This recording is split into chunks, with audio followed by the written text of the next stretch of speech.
Bien, vamos a empezar entonces con la explicación de la clase de esta semana.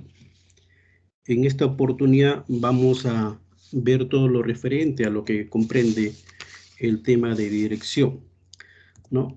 El contenido de la presente explicación está en relación a brindar algunas definiciones y establecer alguna importancia sobre la dirección. También se va a explicar sobre los principios básicos que se enfocan en la dirección como una parte de este proceso administrativo, ¿no? Asimismo, también veremos algunas funciones o elementos importantes que se llevan a cabo en la dirección, como son la integración, motivación, comunicación y liderazgo. Entonces, el logro de esta sesión que se va a culminar el día sábado, con un pequeño trabajo que se les va a dejar al final, es justamente analizar y aplicar los conocimientos sobre dirección, teniendo en cuenta todo lo que se explica en esta clase, y también a través de la investigación que ustedes pueden desarrollar a través del internet o algunas tips que van a poder ustedes utilizar. Hoy esta información se va a presentar de forma ordenada y precisa, y a la parte final se va a detallar en qué consiste esto. Bien, nosotros ya a lo largo de estas clases ya hemos venido hablando sobre cuáles son los componentes importantes en el proceso administrativo, y hemos visto pues que esto está en relación a lo que implica la planeación, organización, dirección y control, ¿no? Donde todos estos elementos son importantes para llevarse a cabo el correcto desenvolvimiento en la parte administrativa, ¿no? La planeación ya se les ha explicado ya en las anteriores clases, así como la organización. Y en esta oportunidad, como tercer elemento, ¿no? Y elemento importante, vamos a hablar sobre la dirección. Esta es una etapa importante dentro del proceso administrativo, ¿no? Vamos a hablar sobre cómo se llevan a cabo los procesos incluso de comunicación, los principios de dirección, y algunos puntos importantes sobre el liderazgo, ¿no? Que vienen a formar parte de los elementos o funciones importantes de la dirección. Entonces, antes de eso, tenemos que tener en claro qué cosa es la dirección. Pues ya sabemos que ese es el tercer elemento, ¿no? La tercera etapa del proceso administrativo, pero ¿en qué consiste, ¿no? ¿Cuál es su definición? Y para esto han habido múltiples definiciones, ¿no? Por ejemplo, en este caso, Terry manifiesta que la dirección consiste en lograr que todos los miembros del grupo alcancen el objetivo. Obviamente esto va a ir de acuerdo con los planes y con la organización que se hayan trazado, ¿no? Por el jefe administrativo. Mientras que Combs manifiesta que el hecho de influir en las personas para que contribuyan al cumplimiento de las metas organizacionales y grupales, eso es lo que vendría a significar lo que es dirección, ¿no? Entonces son diferentes definiciones, y como vamos a ver a continuación también, otra definición en cuanto a lo que es dirección es la función que consiste en motivar a las personas, ¿no? Ya estamos viendo ahí una palabra clave que viene a ser motivar, ¿no? A las personas e influir en ellas para que en todo caso sus trabajos vayan caminados al cumplimiento de un logro, ¿no? Al cumplimiento de los logros de los objetivos trazados en las organizaciones, ¿no? También Duff menciona que dentro de esta definición es que consiste en influenciar, ¿no? Para motivar a los empleados para que alcancen metas organizacionales, ¿no? Estamos viendo entonces motivar, cumplimiento de logros, ¿no? Y de alguna otra manera son puntos básicos que se tienen que tener en cuenta, ¿no? Asimismo, también podemos ver que en este marco se van a ya dar diferentes elementos, ¿no? de lo que es dirección. Ya más o menos contextualizando esto, que vendría a comprender la influencia, ¿no? Y que obviamente, como les había explicado, tienen que darse una respuesta positiva para el cumplimiento de estos objetivos mediante la comunicación, la supervisión y la motivación. En esta parte final estamos viendo que hay una serie de elementos, una serie de funciones en las cuales encontramos, por ejemplo, la ejecución de planes, ¿no? La ejecución de planes,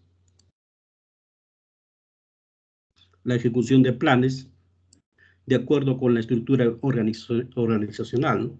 La motivación como segundo elemento, la guía o conducción de los esfuerzos de los subordinados, la comunicación efectiva que vendría a darse, la supervisión y por último el alcanzar las metas de la organización, ¿no?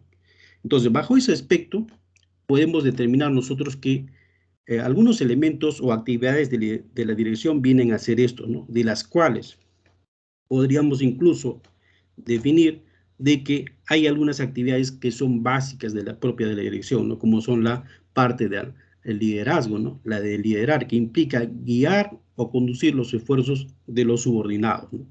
También otra actividad básica de esta dirección vendría a ser la motivación, ¿no? Porque como vamos a ver más adelante, si no hay una debida motivación, obviamente que los esfuerzos pueden ser incluso hasta cierto punto desgastantes para la persona, ¿no? Teniendo en cuenta como herramienta importante dentro de esto el recurso humano, ¿no? La comunicación, que tiene que ser una comunicación efectiva, ¿no? Y por último, dentro de estos que podríamos considerar como actividades básicas, vendría a estar la supervisión, ¿no? El control, el monitoreo. Además que implica también el debido trabajo en equipo, alcanzar las metas de la organización y todo eso, ¿no? Entonces, podemos decir también que hay diferentes estilos de dirección, pues. Estos estilos de dirección van desde una dirección de tipo autocrático, democrático, ¿no? Paternalista, burocrático, participativo o el dejar hacer, ¿no? En este caso, el autocrático, en donde el jefe en este caso viene a imponer su propio criterio, ¿no? Incluso no toma en cuenta las opiniones de los colaboradores, ¿no? Que para este caso son subordinados, ¿no? No son, vienen a ser colaboradores. En el caso del estilo democrático, en este caso sí el jefe propone las tareas al grupo, ¿no? Siempre él va a elegir, obviamente, por consenso a algunos de los acuerdos que se hayan tomado, ¿no? En el caso de paternalista, se parece mucho, es parecido al autocrático, pero en el cual considera mucho la opinión del grupo, pero quien decide al final es el jefe, ¿no? En el caso del estilo dejar hacer o del Laiset, el jefe no ejerce como tal, ¿no? Prácticamente deja todo en manos del resto de los miembros del grupo, ¿no? Y muchas veces esto trae a un desorden, a un descontrol, ¿no? En el caso del burocrático, en este caso, prácticamente el estilo de este director está muy ceñido a la parte reglamentaria, ¿no? Muy ceñido a la parte jerárquica, ¿no? Y en el caso del participativo, implica que todo el grupo va a tomar decisiones, ¿no? Compartiendo responsabilidades y consecuencias, ¿no? En el caso del paternalista, él asume las consecuencias, ¿no? Pero también valora mucho las opiniones del resto de los integrantes del equipo, ¿no? Pero hay que tener en cuenta también, en este sentido, que existen diferentes tipos de personas, ¿no?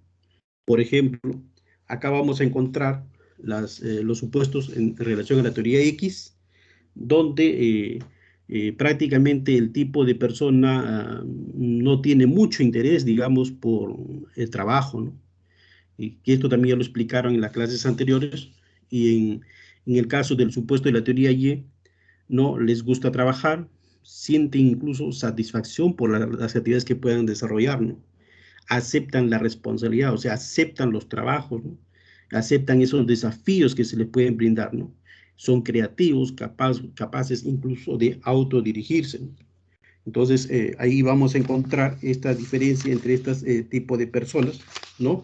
Que van a formar parte incluso de cualquier organización, ¿no?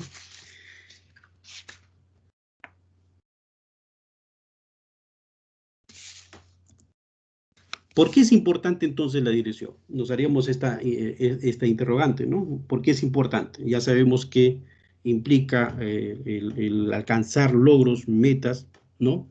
Viene a ser el tercer elemento, el tercer estamento de todo proceso ¿no? Administrativo. Entonces, la importancia sería porque realmente es aquel quien ejecuta, quien pone en marcha todos los lineamientos establecidos durante la planeación y la organización del proceso administrativo, ¿no? Y es que a través de ella se van a lograr las formas de conducta más aceptadas, digamos, ¿no? En este proceso juega un papel importante, por ejemplo, el líder, ¿no? El líder que trata de convencer a todos los integrantes de la organización para poder cumplir las metas, ¿no? Entonces, la dirección aquí es determinante, ¿no? Y no solamente determinante en cuanto a la moral de los empleados, sino también en cuanto al logro de la productividad de toda organización, ¿no? También podemos decir que su calidad va a reflejarse justamente en el cumplimiento, en el logro de los objetivos, ¿no? En la implementación de algunos métodos de organización y en la eficacia de los sistemas de control. Esto obviamente bajo un enfoque de una comunicación efectiva, ¿no? Comunicación que incluso va a llevar estos mensajes de acuerdo a cómo están establecidos, sin ningún tipo de interferencia, ¿no? Entonces, para que todo esto funcione, es importante la dirección. También se han establecido algunos principios básicos, ¿no? Y en este caso, Fayol, que es una de las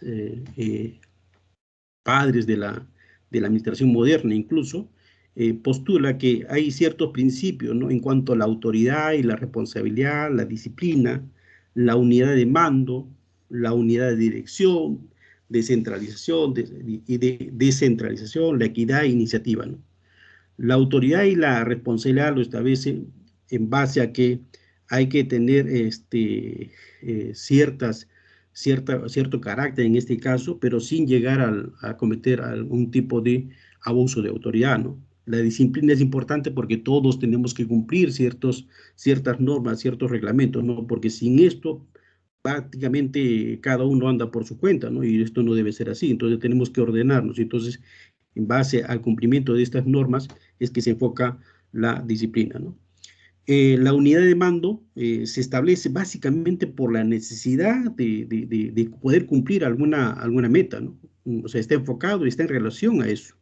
No es porque uno quiere hacer lo que le venga en gana, ¿no? Sino porque esto es a raíz de la necesidad de poder cumplir algo o a través de resolver algún problema, ¿no?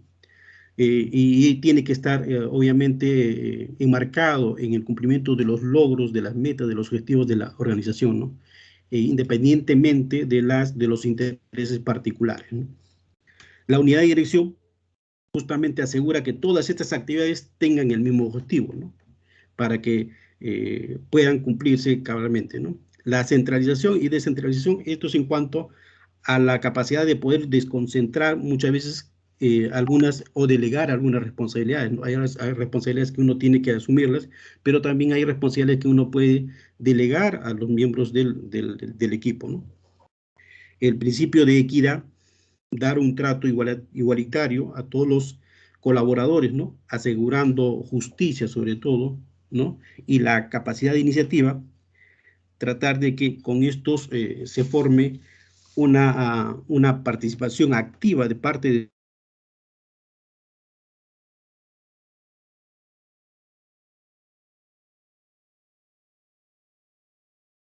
Profayol en cuanto a la coordinación de intereses. Y esto, obviamente, como les decía, va a estar supeditado a los intereses de la empresa, de la organización, ¿no? Pero también sin dejar de lado los problemas que pueden tener todos los integrantes, todos los involucrados en este proceso, ¿no? Como son el recurso humano. Entonces tiene que haber una coordinación de todos los intereses enfocado al interés de la organización, ¿no? La supervisión directa, en este caso, se establece para que exista una comunicación, ¿no? De los mensajes que se tengan que dar a través de una línea de mando, ¿no? Como es la vía jerárquica, por ejemplo. Los mensajes tienen que ser claros y precisos para que no exista ningún tipo de interferencia que pueda confundir o darse el típico teléfono malogrado, ¿no? La impersonalidad de mando.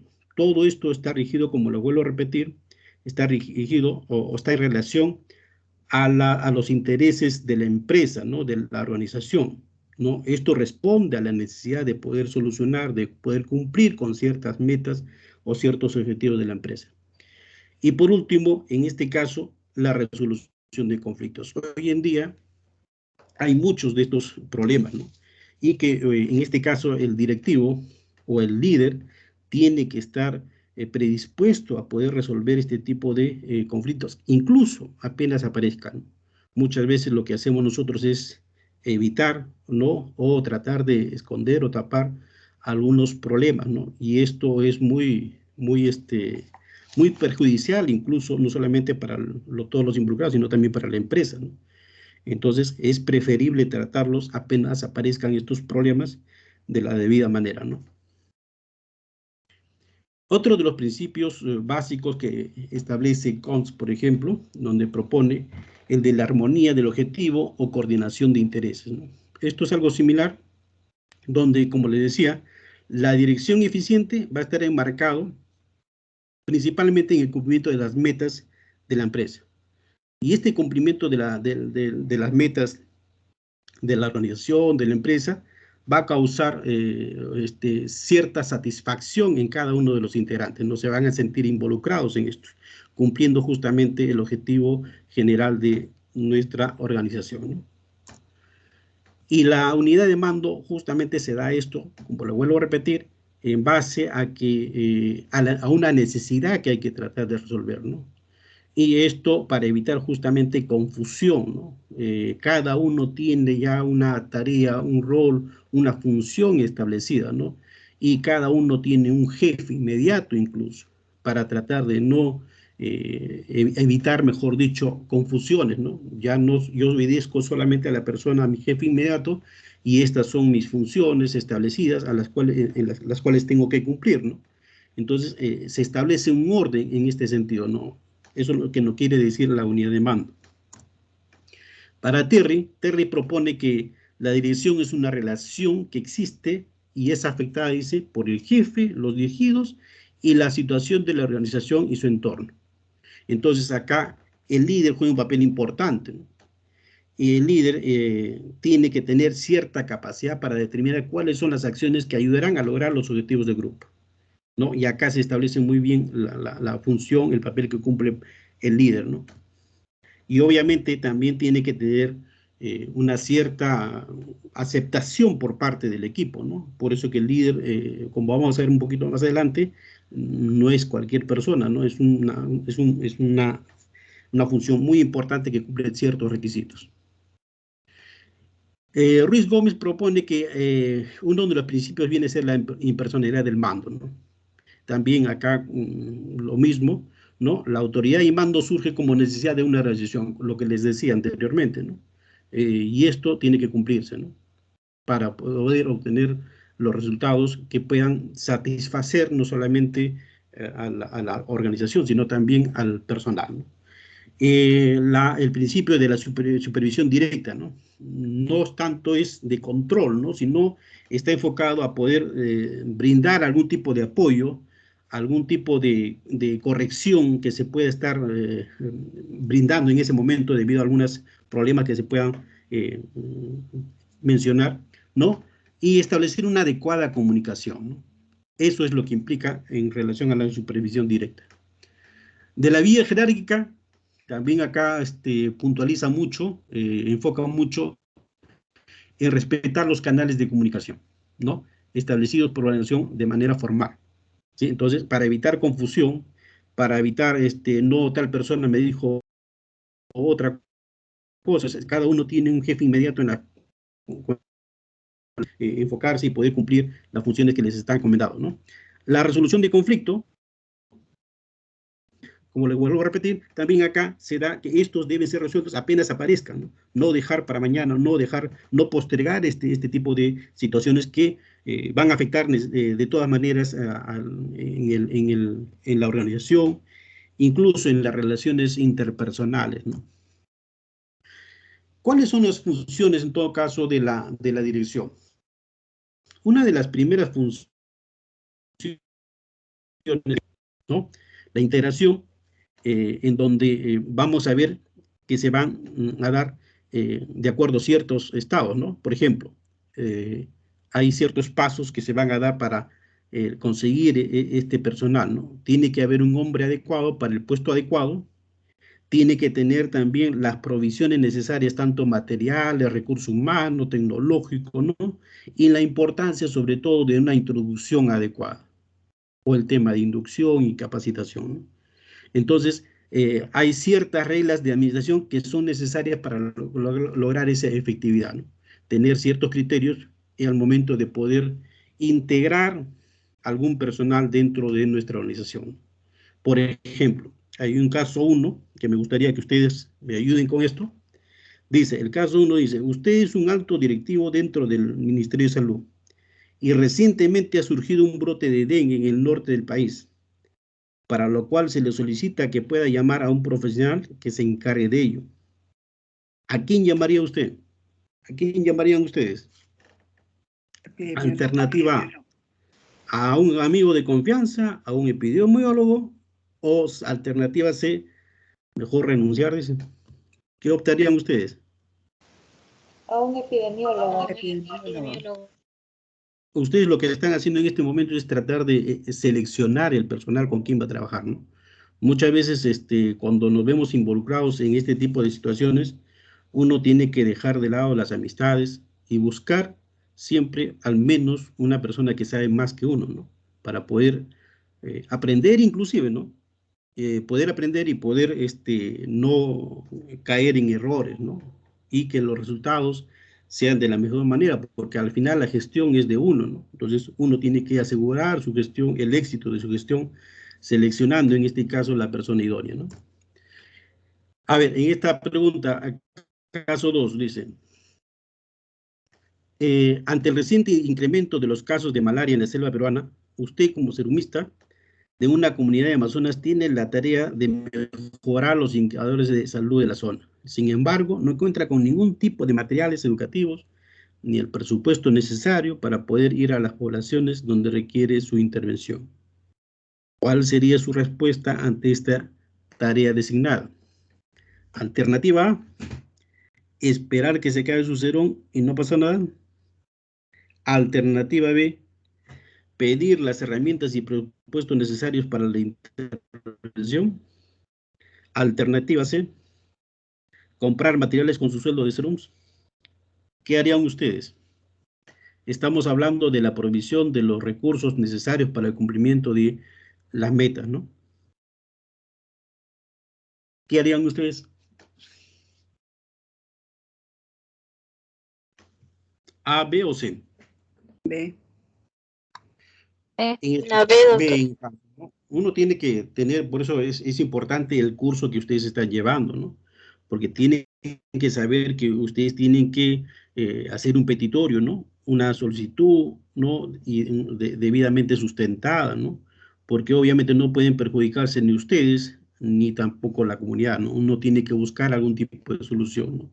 Y justamente el curso que están llevando tiene esa importancia, ¿no? De poder conocer y poder establecer cuál es la mejor solución ante este tipo de situación, que justamente lo van a pasar ustedes, ¿eh? Cuando ustedes terminen la carrera y cuando hagan su serum, van a pasar por todos estos tipos de situaciones. Entonces, traten de aprovechar al máximo todas estas clases que les están brindando.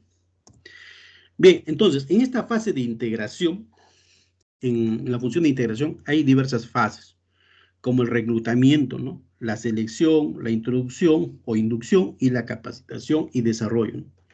Ustedes en el primer caso lo que han hecho es una debida selección. Han visto por necesidad requerir a un epidemiólogo, ¿no? Entonces, eso es lo que han determinado ustedes. En el caso de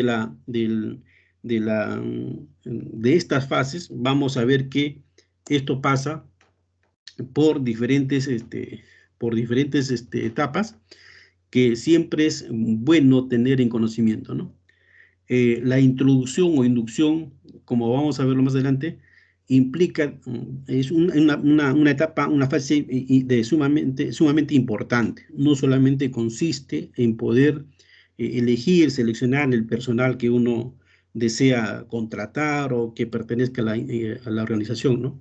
Sino también que ese personal sea capaz de poder adquirir todos los conocimientos, inclusive dentro de la organización. Es por eso que hoy en día las organizaciones actualmente piden personal joven, ¿no? No tanto el personal ya con cierta experiencia. ¿Por qué? Porque es mucho más fácil moldear o adaptar a una persona, ¿no? Que tenga todavía esas etapas de aprendizaje, ¿no? Y poder adecuarlo adaptarlo a su organización, ¿no? Y ahí viene el tema de introducción o inducción, pues, que es vital, es importante que toda la organización cumpla esta fase, ¿no? No solamente consiste pues en seleccionar el personal, ¿no? Y obviamente también en la capacitación y el desarrollo, porque esta es una parte también de las necesidades básicas, ¿no? Según lo plantea Maslow, uno tiene que autorrealizarse, entonces tratar de brindar este tipo de actividades para que se logre el debido, en este caso, como lo vuelvo a repetir, el reconocimiento y la autorrealización del personal, ¿no?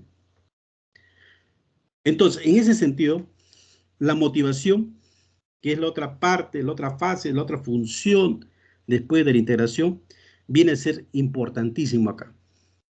Y para esto existen dos tendencias de motivación: la teoría de contenido y la teoría del aprendizaje o del enfoque externo. Y ahí vamos a ver justamente esto de las necesidades básicas de Maslow que estábamos mencionando, ¿no? Entonces, la teoría de contenido justamente trata de especificar lo que le impulsa a uno a ciertas conductas. Y nosotros ya conocemos esta pirámide donde se establecen las necesidades básicas, ¿no? Como son la alimentación, el sueño, la de seguridad, el tener una casa propia, ¿no? El aseguramiento del empleo, ¿no? Esto insta a que cierta persona se automotive incluso, ¿no? La realización de necesidades sociales, las amistades, buenas relaciones, ¿no? Ahí viene el término, la parte también de la cultura organizacional, ¿no?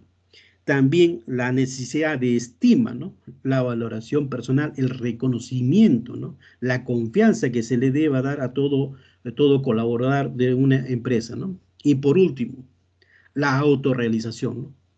La autorrealización, que es importantísimo en todas estas personas y que se sustenta en esta fase de la motivación.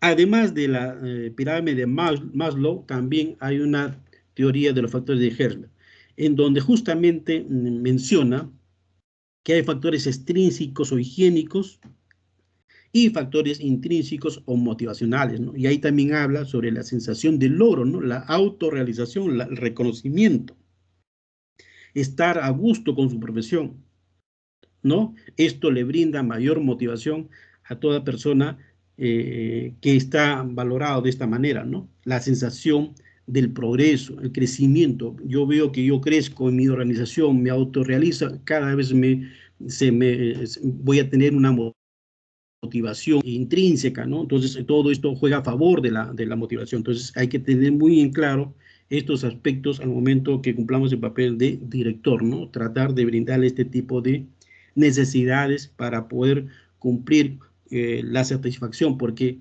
personal que está satisfecho te va a rendir mejor, pues. Y acá tenemos la relación que existe entre la teoría de Maslow y la teoría de Herzberg, en donde se establece o se relaciona estas dos fases de higiene y motivadores con la pirámide de Maslow, desde las necesidades fisiológicas hasta la autorrealización, ¿no? Con el logro, el desarrollo, la responsabilidad, el reconocimiento. Por eso es que es bueno, y cuando uno trata sobre todo o está en la parte administrativa, está cumpliendo función en la parte de dirección de recursos humanos, es bueno brindarle ciertos reconocimientos, ¿no? Y esto va a ayudar a que el personal se motive, ¿no? Para que puedan cumplir y colaborar con ustedes de la manera más eficiente, ¿no? Entonces, el reconocimiento, de brindarles actividades de crecimiento, de autorrealización, es muy importante para conseguir mejores resultados en nuestro personal, ¿no? La teoría del enfoque externo, por su parte, llamada así, o de aprendizaje, ¿no? O de modificación de la conducta organizacional, ¿no? Esta es la que se da en el ambiente laboral. Y obviamente que yo les decía también hace un momento que hoy en día es más factible seleccionar personal joven porque hasta cierto punto es mucho más moldeable, más adaptable, más fácil de poder que ellos tengan la misma opinión, la misma filosofía de la organización, ¿no? En una persona ya que ya tiene sus años, es un poquito más complicado. Y es por eso que ustedes tienen que acostumbrarse, como los profesores mismos, tenemos en cuenta que uno nunca debe dejar de aprender. Uno está en constante aprendizaje. Y esa costumbre te va a dar a que tú no puedas rechazar ningún tipo de sugerencia o ningún tipo de perfeccionamiento, ¿no? Muchas veces nosotros ya nos creemos que lo sabemos todos y está ahí nomás y rechazamos cualquier sugerencia, ¿no? Y esto no es así. Entonces tenemos que acostumbrar a cambiar el chip, a cambiar de pensamiento de que siempre podemos aprender algo y nunca se deja de aprender, ¿no? Entonces, esto está justamente enfocado en esto, ¿no? El personal y el ambiente juegan mucho en la modificación, en la adaptación del clima organizacional, ¿no? Entonces, ustedes ven ahí una imagen a su izquierda, donde prácticamente se trabaja en equipo, ¿no?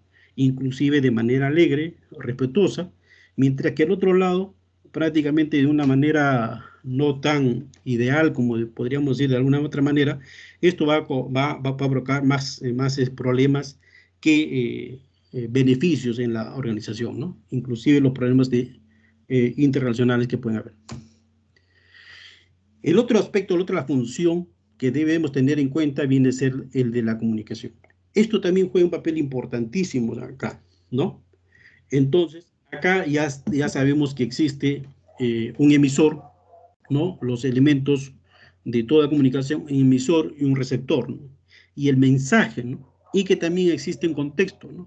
Que puede alterar el mensaje en sí, ¿no? El emisor informa, persuade, entretiene, mientras que el receptor registra, analiza e interpreta. Pero para interpretar adecuadamente el mensaje, tiene que haber una total ausencia de estas interferencias, ¿no? Entonces, por eso es que es importante valorar el tema del contexto en cuanto a la comunicación. Dentro de estos contextos, vamos a ver contexto físico, contexto social, histórico, psicológico y cultural, ¿no? Como por ejemplo las condiciones ambientales dentro del contexto físico, dentro de lo que llamamos el contexto social, la naturaleza de las relaciones de los involucrados, ¿no?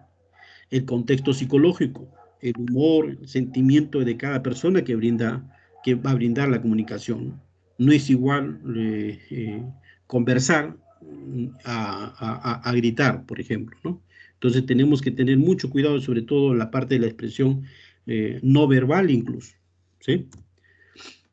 Entonces, la comunicación en las organizaciones es de vital importancia, ¿no? En este caso, se brinda información de la manera más clara, más sencilla, ¿no? Y de manera respetuosa, ¿no? Recibir información puntual, dice, y sincera sobre su actuación y sus aspiraciones en lo que se refiere a su carrera laboral, ¿sí?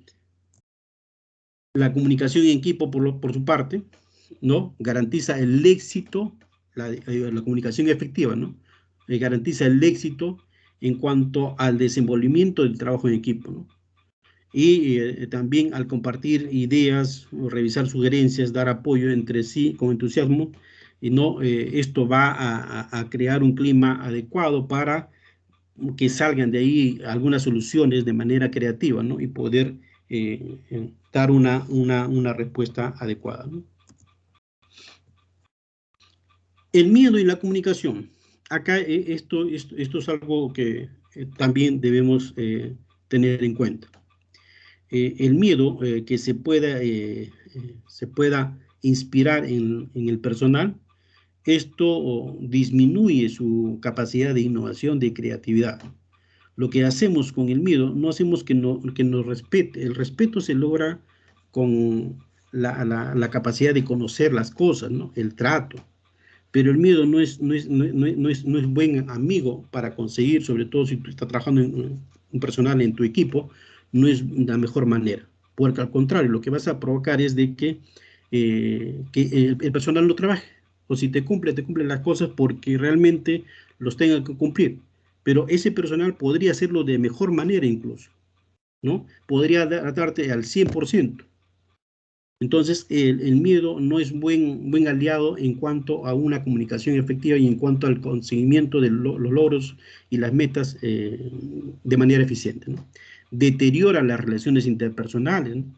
Fomenta comportamientos defensivos, siempre vamos a estar a la defensiva, ¿no? Produce desinterés por las metas de la organización. Entonces, como vemos acá, no es ideal tratar de inspirar miedo en la persona. Al contrario, hay que brindarle cierto clima de confianza, ¿no?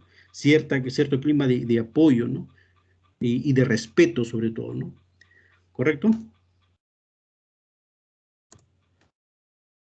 Y la última función o elemento de la dirección viene a ser el liderazgo.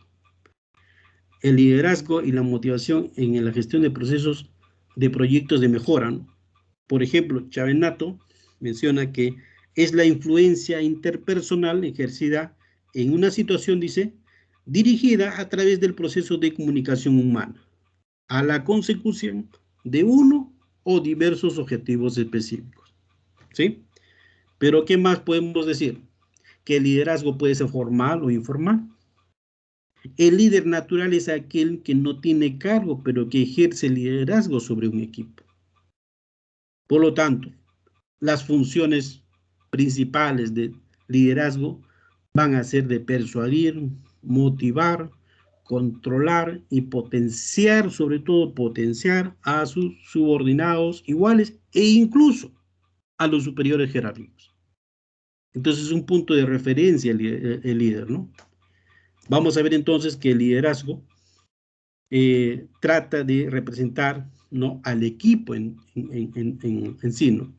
El mejor líder se dice que es aquel capacitado para poder adaptarse a una cultura organizacional concreta, ¿no? Su actitud coordinadora se basa en la armonización del equipo, en tratar de limar asperezas, evitar malos entendidos o aclarar malos entendidos y lograr la unidad necesaria para una actividad eficaz, ¿no? Por lo tanto, estamos viendo acá, como lo vimos en un inicio, que el liderazgo es importantísimo en la consecución, ¿no?, de todas estas tareas. Incluso se dice que es un arte o proceso de influir en las personas para que participen con disposición, entusiasmo hacia el logro de las metas del grupo. Y acá encontramos tres tipos o tres estilos de liderazgo: el autocrático, democrático y el liberal, en donde, de acuerdo a esto, vamos a ver que el liderazgo autocrático, ¿no?, es unidireccional, ¿no? Toma decisiones unilaterales y limita a los participantes de los empleados, a la participación de los empleados, ¿eh? Prácticamente él decide, es el único que decide, ¿no? Ordena y espera que cumplan el resto del personal. En cambio, el líder democrático tiene una retroalimentación inclusive en ambos lados, ¿no? Se involucra con los empleados en la toma de decisiones, ¿no? Consulta con ellos, coordina con ellos, incluso delega ciertas funciones, cierta autoridad, ¿no? Y utiliza la retroalimentación como herramienta principal para el logro de sus objetivos. En cambio, el líder liberal prácticamente deja todo en manos del resto, ¿no? Y esto puede ocasionar, como vemos ahí, un desorden total, ¿no? Permite que todos tomen decisiones, ¿no? Y de la forma de repente más conveniente para cada uno de ellos, pero sin tener relación con el logro de la organización. Entonces, desde ese punto de vista, yo creo que ¿cuál de ellas podría ser el más recomendable, ¿no? ¿Qué tipo de líder podría ser el más recomendable? A ver, ayúdenme. Líder democrático. El líder democrático, ¿no? ¿Sí? El líder democrático. Entonces vamos viendo ya, estableciendo ciertos requisitos o ciertos puntos importantes en la característica de un líder, ¿no? Entonces, el liderazgo viene a ser el proceso mediante el cual los administradores tratan de influir sobre sus colaboradores para que logren las metas de trabajo prefijadas. Por lo tanto, los líderes vendrían a ser el recurso básico e inclusive el más escaso de cualquier empresa. Por eso que cualquier persona no es líder, el líder es muy valorado, ¿no? ¿Sí? El líder es muy valorado porque prácticamente el éxito que tiene que ver con el recurso humano como fuente importante va a recaer sobre este líder, ¿no? Cómo motiva al equipo. Entonces, podemos conseguir, ¿no?, el cumplimiento a través de diferentes estrategias, de diferentes tácticas, ¿no? Obligándolos o convenciéndolos, ¿no? Entonces, la mejor manera, creo yo, y ustedes también de repente están de acuerdo, aunque de repente no, sería el convencimiento, ¿no? Por eso que el líder tiene que convencer, pero para convencer tiene que convencerse uno mismo. Si uno no está convencido, ¿no?, de todas las cosas que desarrolla, difícilmente va a poder convencer al resto. Entonces tiene que haber un convencimiento para que este personal pueda trabajar de manera más eficiente, ¿no? Entonces, ¿quién es el líder? Es la persona que encabeza, que guía, que dirige o establece el rumbo. Además, realiza las normas que el grupo nos estima, ¿no? Lo cual le da categoría, dice, y por ello logra atraer a la gente. También el líder crea el cambio más efectivo y por eso logra lo que otros lo sigan, ¿no? Entonces, hay ciertas características que vamos a encontrar para justamente lograr de manera más eficiente y con convencimiento los logros de una empresa, ¿no? Entonces, ¿cuáles son las características del líder? Pues, dice, ¿cuál es una característica del líder? Dice, consistente con las necesidades del grupo, ¿no? Tiene que trabajar en base a las necesidades, a los propósitos de la organización, del grupo, ¿no? No puede trabajar en base a necesidades ni intereses particulares. Combinar el ejercicio intelectual, moral y espiritual, ¿no? Tener un dominio de sí mismo, lo que también podemos denominar la inteligencia emocional, ¿no? Generar energía y credibilidad y actuar de acuerdo a las circunstancias, ¿sí? Eso más o menos es lo que son en cuanto a las características del líder. Entonces, si ya estamos viendo la característica del líder, tenemos también que ver cuáles son las cualidades del director, ¿no? Y según Fayol, dice que tiene que tener ciertas cualidades físicas, ¿no?, de salud, destreza, ¿no? También ciertas cualidades intelectuales, como la aptitud para comprender y aprender, ¿no? Por eso le decía, uno no puede dejar de aprender, siempre vamos a tener que aprender, no podemos cerrarnos, tiene que tener la capacidad de juicio, ¿no? También cualidades morales, el director debe ser el ejemplo, valorar y aceptar, dice, valor para aceptar las responsabilidades, no puede rehuir a las responsabilidades. Si el director rehúsa las responsabilidades, imagínense del subordinado, ¿no? Tiene que tener carácter, firmeza, honestidad, disciplina, iniciativa, ¿no? Son características o cualidades del director, ¿no? Entonces, otras cualidades, dice, que no necesariamente tiene que saber, o no solamente debería saber lo que tiene que saber, ¿no? También tiene que conocer algo de cultura general, ¿no? ¿Sí? Conocimientos obviamente especiales en cuanto a la función que desempeña, claro que sí, eso es definitivo, ¿no? Y la experiencia necesaria para poder tomar decisiones en diferentes situaciones que se puedan presentar, ¿no? No puede quejarse, por ejemplo, por qué se producen estos errores, por qué se producen estos problemas. No puede tomar esa actitud. Cada problema, cada situación adversa que se presente tiene que tomarlo con un sentido de oportunidad para poder ser capaz de poder de brindar una solución. Porque si no, eso se traduce, y como le decía, ¿no? Si uno no se la cree, tampoco no vamos a lograr que el resto del personal se crea en nosotros mismos. Entonces tenemos que inspirar que todos esos problemas que se produzcan resultan o pueden ser oportunidades para brindar alguna solución, ser capaces de poder responder ante ese tipo de situaciones, ¿no? Entonces, el rol de los líderes y dirigentes del siglo XXI vienen a ser la de mediadores, ¿no?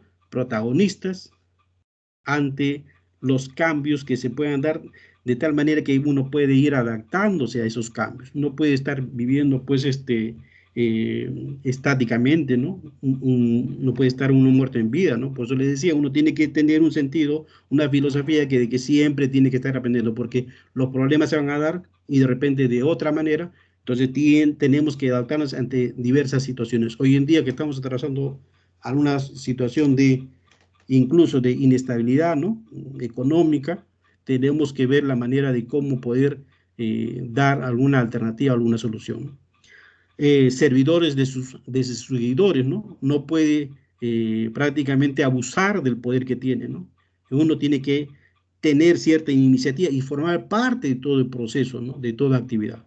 Uno tiene que obrar con ejemplo. Y gestores y facilitadores de todos los procesos, ¿no? Además, también tiene que tener ese espíritu de poder dar un adecuado clima de confianza, ¿no? Ante los retos y problemas que se pueden presentar y guiar, sobre todo, guiar al personal para que puedan trabajar de la manera más satisfecha, ¿no? Potenciando así la integración entre los integrantes de la organización. El líder, por si acaso, no dice ser yo soy el líder. El líder puede ser una persona que tranquilamente practica con el ejemplo, ¿no?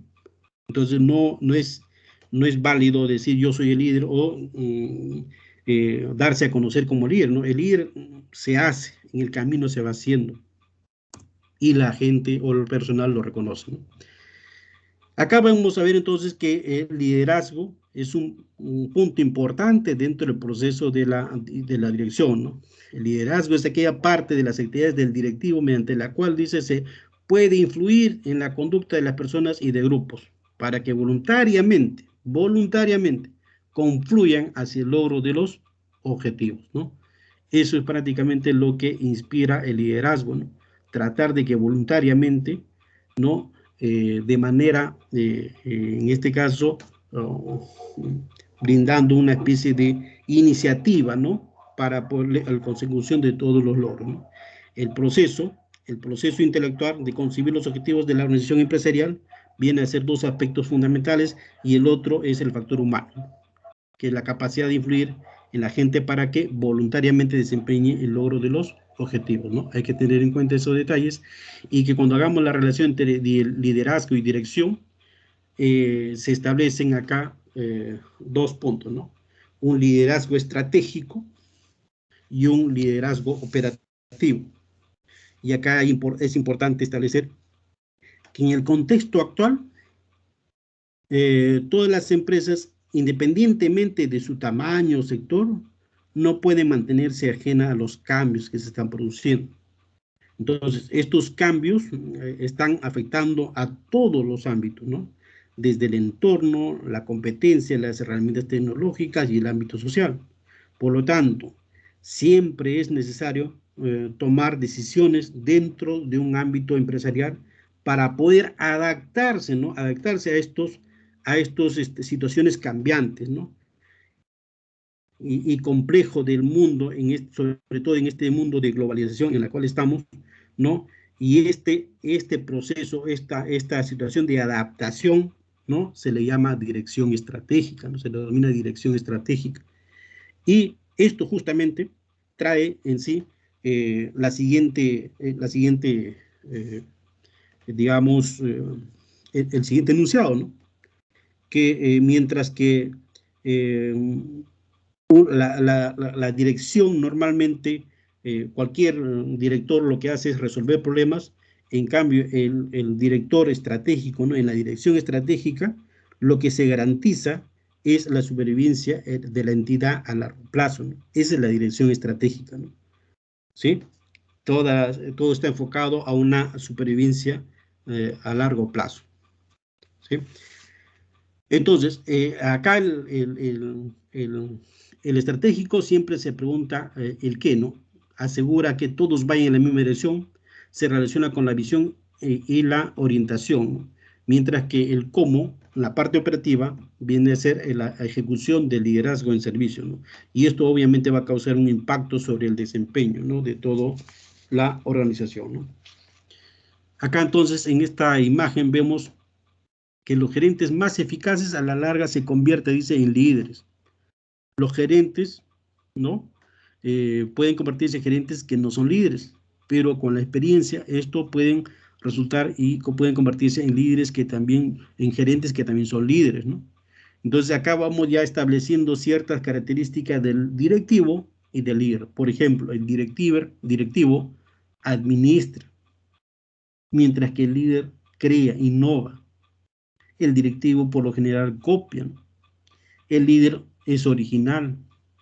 El directivo trata de mantener la situación. En cambio, el líder desarrolla el progreso, ¿no? De la institución. El directivo acepta.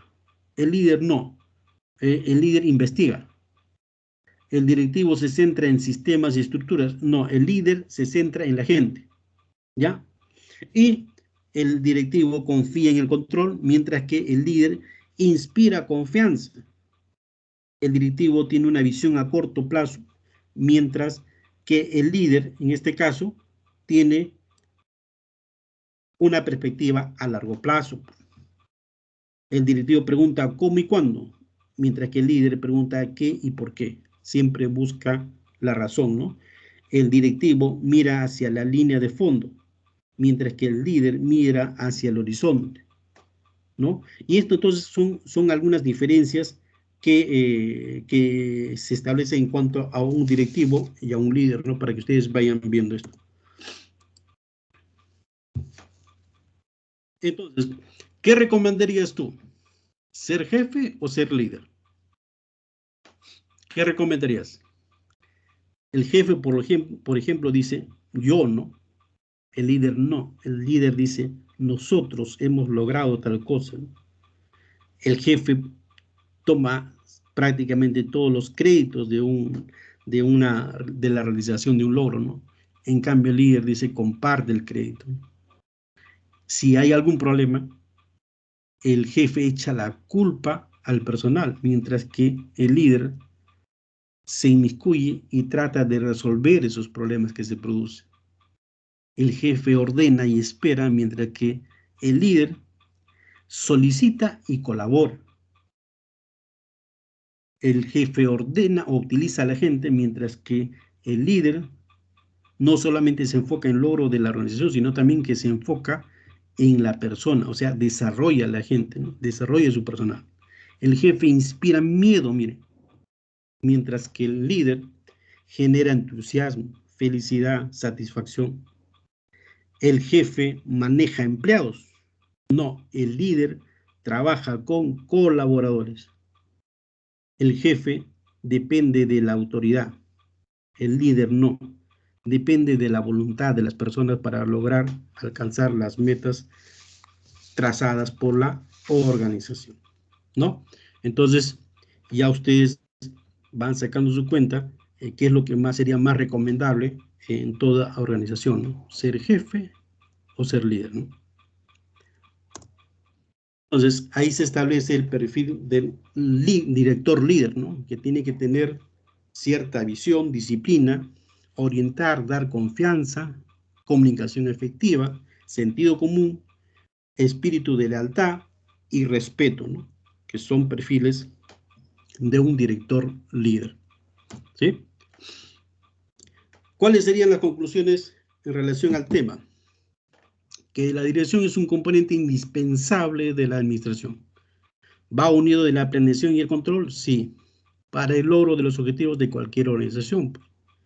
Con ella se logra la eficiencia de todo lo planeado, ¿no? Mientras que en el caso del administrador, a través de su autoridad y la delegación de responsabilidades en conjunto con los colaboradores, hoy en día se habla mucho, se utiliza mucho el término de colaboradores, logran la armonía en la realización de las actividades de acuerdo a los planes y la organización.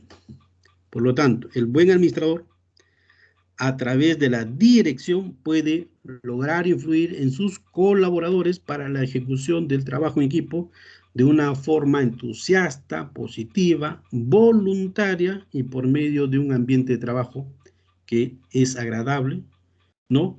Creando en ellos un sentido de pertenencia hacia la compañía, involucrarse, sentirse un elemento necesario, no indispensable, sino necesario para la organización, para la compañía. ¿Sí? Bien, eso es en relación al tema. Hay unas actividades que van a tener que realizar ustedes para el día sábado, y ahí está, son tres tareas, ¿no? Realizar una investigación en Internet sobre los principales problemas de comunicación que existen dentro de una empresa, ¿no? Sea pública o privada, no hay ningún problema.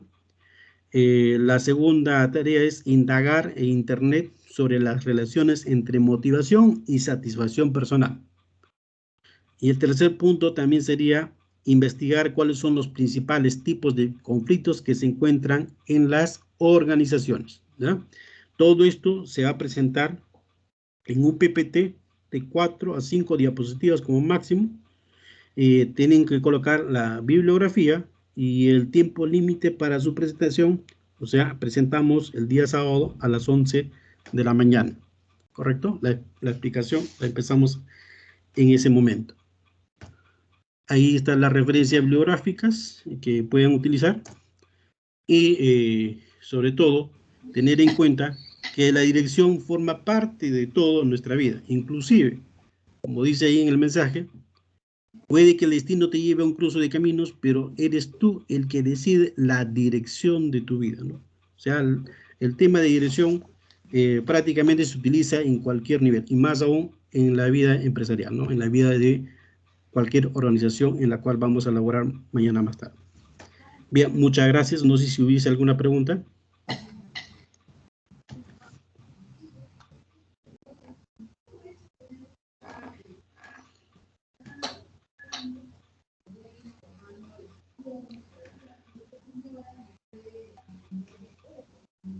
¿Alguna pregunta?